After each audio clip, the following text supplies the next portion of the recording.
San Vicente Abad, and you are watching Eagle News International Italy Edition. These are interesting times. For the headlines, Mafia boss Totò Riina passed away at 87 years old. In Zimbabwe, impeachment process to begin as Mugabe remains defiant. Merkel faces fresh elections or forming a minority government. Mafia boss Totò Riina's passing does not end Cosa Nostra. Here is Nicole Andres for more. The death of Sicilian mafia boss Salvatore Totò Riina on Friday, November 17, is by no means the end of Cosa Nostra.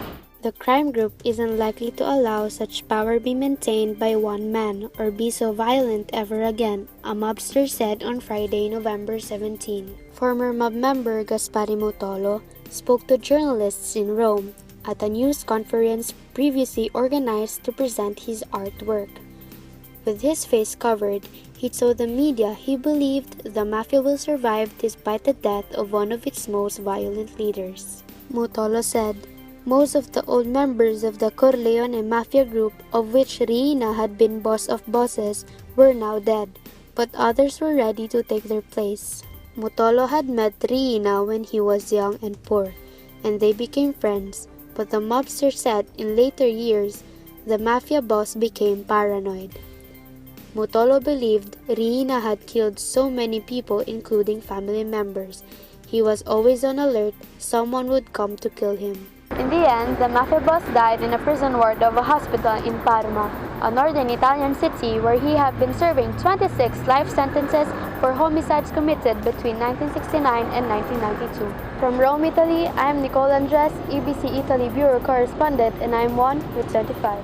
People in Zimbabwe rejoice as Mugabe is bound to step down. Joy Maranan will give us more details. Defiant President Robert Mugabe could lose his 37 grip on Zimbabwe within days with a motion to impeach him on Tuesday's parliament agenda introduced by the ruling ZANU-PF party.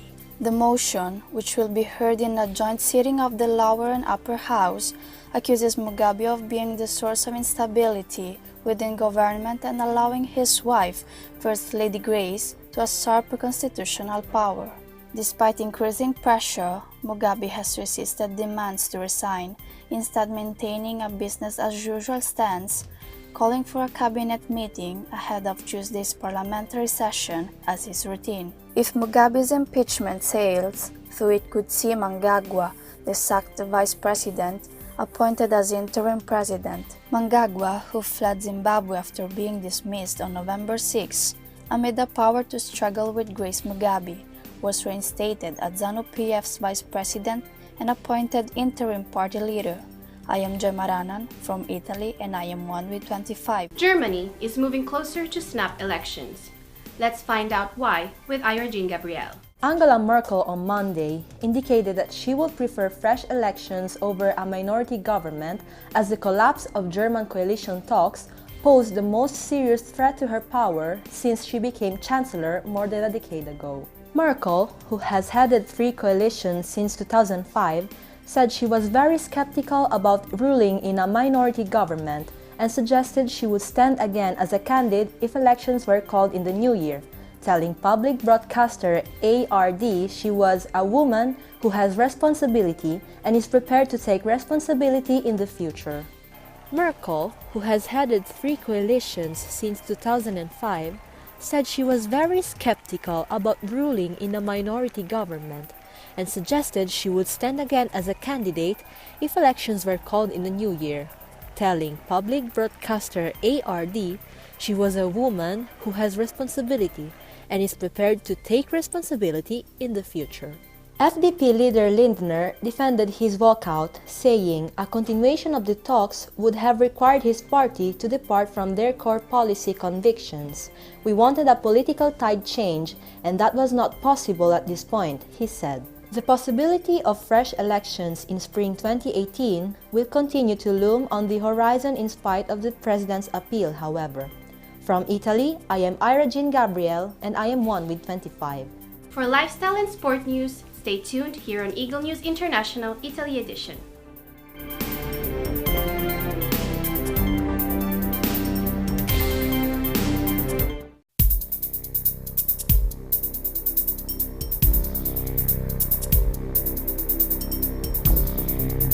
Coming up next in Lifestyle News, our correspondents will bring us exciting news about the first Jollibee in Italy to open soon in Milan, also the first Lego store in Rome, Italy, and know more about the delicious churros from Barcelona, Spain.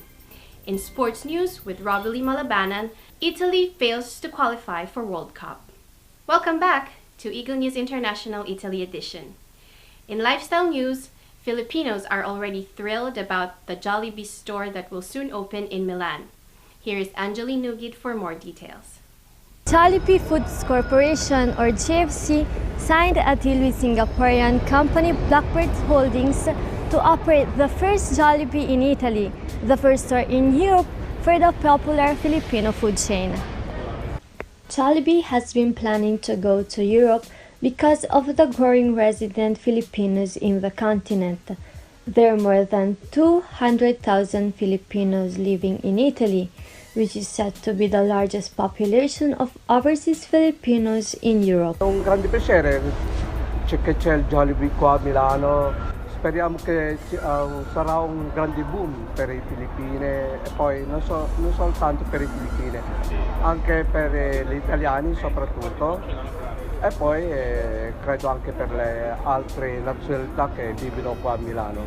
Since 2014, Milan Philippine Consulate General has been coordinating closely with Jollibee to help them set up a branch of the iconic Filipino brand in Milan. The consulate assists JFC in their search for an Italian business partner and organized several meetings with the Chamber of Commerce of Milan and Italian food conglomerates. Milan Philippine Consulate General also assists Jollibee with its staffing requirements for its branch. Penso che innanzitutto l'ubicazione sia molto tattica. Il centro è una zona dove passano non soltanto gli italiani anche a pausa pranzo, ma anche i turisti. Gli italiani magari vedendo tante persone entrare a Jollibee possono incuriosirsi e entrare a provare anche loro.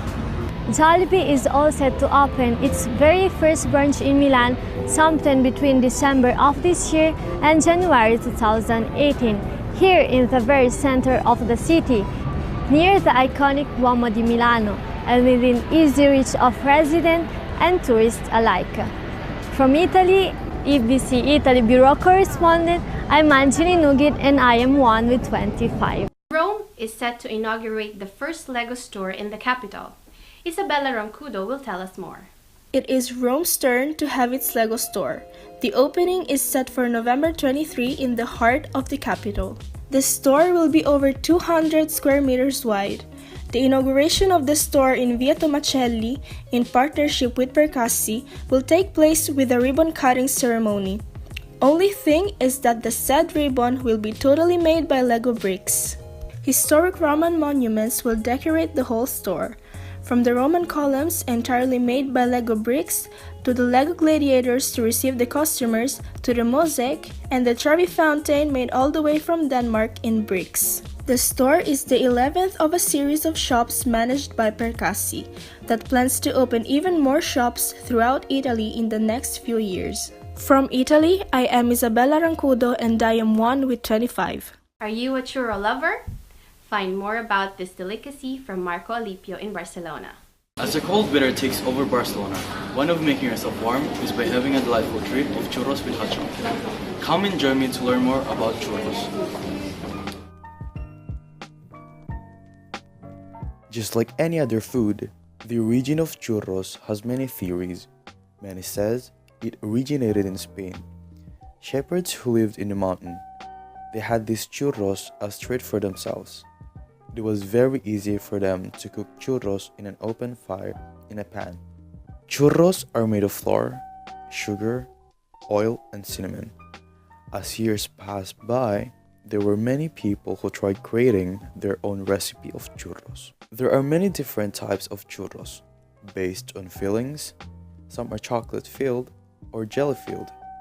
Others are based on shape and size, can be long or knotted, and some served with ice cream, whipped cream, or hot chocolate. Stay warm this winter and have some churros with hot chocolate. I'm Marco Gerald J. Calipio and I'm one with 25.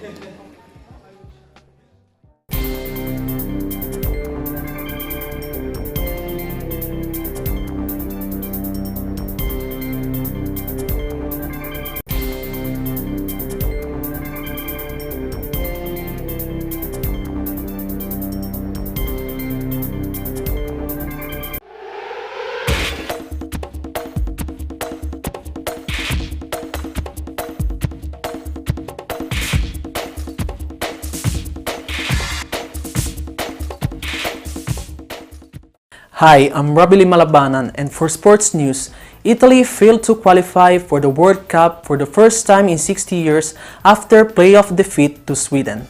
More details from our Milan correspondent Lavelle Queenie Liwanag. Four-time champions Italy failed to reach the World Cup for the first time since 1958 after a playoff defeat against Sweden. It means the Azzurri will not be present in the competition for only the second time in their history, having declined to play at the inaugural tournament in 1930. Midfielder Jacob Johansson's deflected strike in the first leg was the difference, as the second leg at Milan San Siro Stadium ended goalless. Sweden sat back on their advantage, and despite the hosts enjoying 76% possession, they failed to find the breakthrough.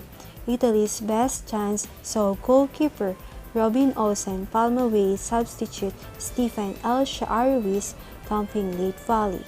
Striker Ciro Immobile missed a number of chances, and his slow effort in the first half was cleared off the line by centre-back Andreas Granqvist.